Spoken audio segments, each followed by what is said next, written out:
Welcome to Boom-Bap Sundays. This is season 1. We are on episode 13, and today we have Ketia Kalala.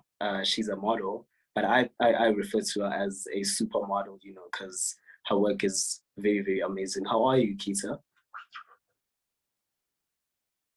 I'm good. It's Ketia. Ketia. Oh, Yeah, sorry. but I'm good. Sorry, Ketia. sorry for that. And as you guys can see, this week we have less merch on the rack. There's a huge announcement coming through next week. I'll drop that on next week's episode. Otherwise, we can commence with the interview. I like starting each and every interview with like the guest letting us know like their background, where they're from. So like, let us in on that, give us a little bit of an intro. Okay, so I was born in Congo and I moved here when I was 2 years old, and I've been here ever since. So I'm basically like South Africa is all I know. Yeah. Okay. That's fair enough. So like, when did your modeling career start, and what made you choose this career elective? So it started to November, no. So I signed with my first agency in like May 2019. But then I only did my first job in November. So when I signed, I was like, this is not working out because I didn't work for months, like no costings at all, no work. I was like, I guess this isn't meant for me. Like I just signed up to the agency because everyone would tell me like at school, just because I was tall and skinny, that I should do modeling. And I was like, okay, I'm gonna try it. And I signed up and was quiet for months. And then I only booked my first job in November that year. And then I guess then it was slow for a bit, but I'd say I really started doing it full time last year November or last year October. Yeah. Okay. Okay.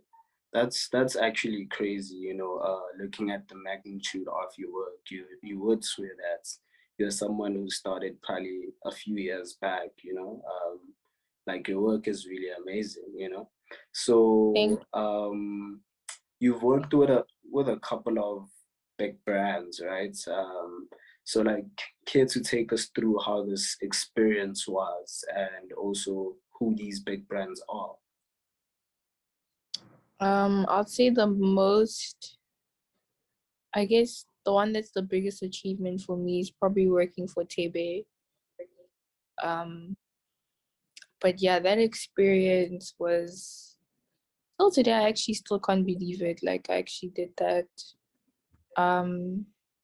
It was just so cool seeing him in his element, like in the flesh, like in the moment, seeing his work and how he does things, like his attention to detail. It was just like, wow, this is like looking at someone doing their passion. It like inspires you to be like, I can do that too. If I really love something and I'm good at it, I'm bound to succeed. So I guess it was just inspirational seeing seeing that. So yeah, Tebe is like the title, like in big. Yeah. Yeah. Please also let us know about like the other brands you've also worked with, and the experience. Other brands, wow. Well, I've done a lot of Superbalist e-com. I also have a Ginger Mary campaign coming out soon. What else have I done? Wow, okay, I did not prepare myself. I have to think now. Oh, I did a Karl Capp international campaign. beginning of this year. That was quite cool working with him. Yeah, that experience felt like, wow, this is like the window to international opening slowly for me. So that was quite cool. Yeah.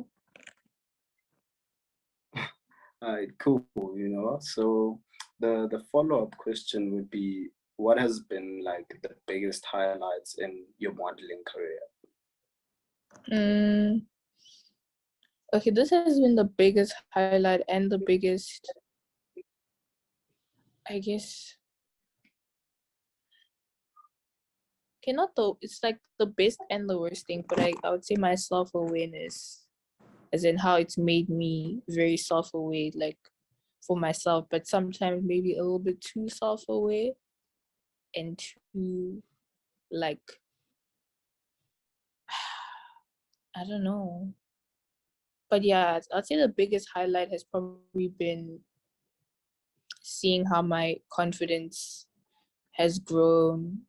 Because I never was, I don't think I still am like a confident person, but seeing how it keeps on like growing and growing with, I guess, each job that I do, and like the more I'm like immersed in this industry, seeing how I'm becoming like my own person. So I think that's been the highlight, the self-discovery of myself. Yeah. That's really great. That's really great. And I hope you can find more depth of yourself, find more confidence while doing it and all the good stuff, basically. So you're not only a model and a music lover, but you're also like a visual artist. So like, would you take this, would you make this like your main career path as opposed to modeling? Never.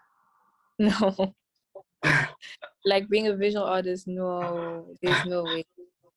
No. Yeah. It's Why too not? intense.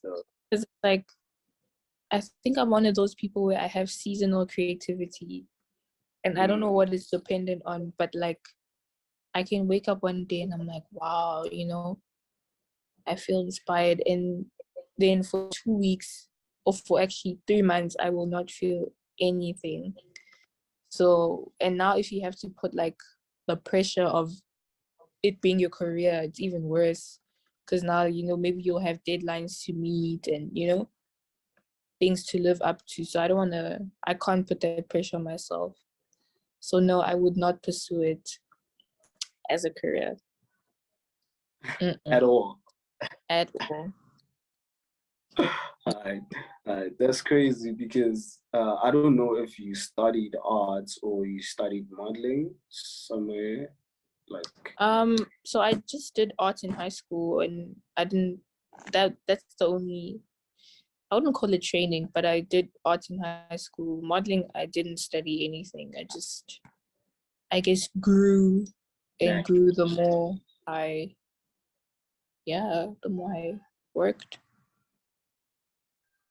Right. So like, how's the move been, from Johannesburg to Cape Town? Very hectic.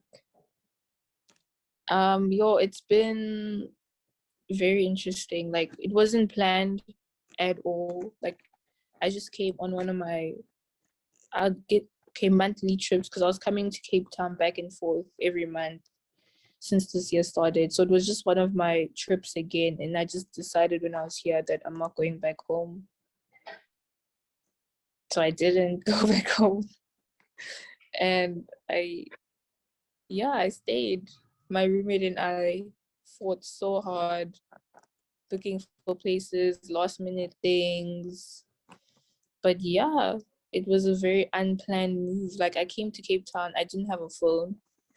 I got robbed in Joburg, and I had to come here for a job without making a plan for a phone in time. It was just like, nobody would believe me if I actually went into depth how hectic it was. But yeah.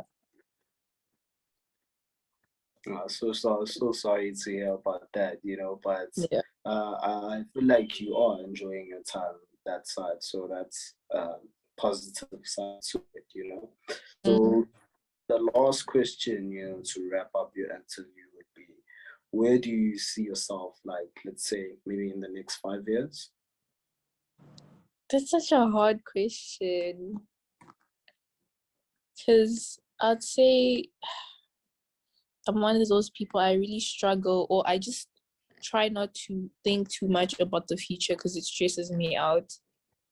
So when I think about 5 years from now, I don't see anything as in like realistic, as in like how it would go, how I think it would go. But in terms of goals, where I'd Yeah. like to see myself in 5 years, I'd say not in South Africa, number one.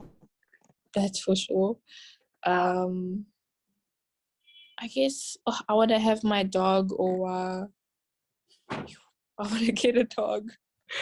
Um, I see myself having a dog, not being in South Africa, not being broke, hopefully.